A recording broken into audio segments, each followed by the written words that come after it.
Jadi dicontohkan orang yang hanya lesannya saja dermemel maca alhamdulillah. Ya Allah maturun ya Allah ya Gusti maturun Gusti, tapi hanya lesan. Tapi tangannya sih jawal-jawil. Tangannya sih ngentitan. Ya. Matanya sih jelalatan. Kakinya suka mendatangi tempat-tempat yang maksiat. Ya. Farjinya tidak dijaga. Jadi lesannya saja.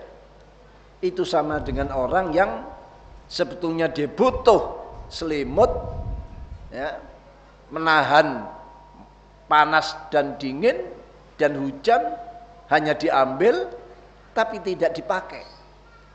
Jadi dia akan kepanasan, dia akan kedinginan, ya, bahkan dia bisa mati beku dengan keadaan di saat turunnya salju dan lain sebagainya.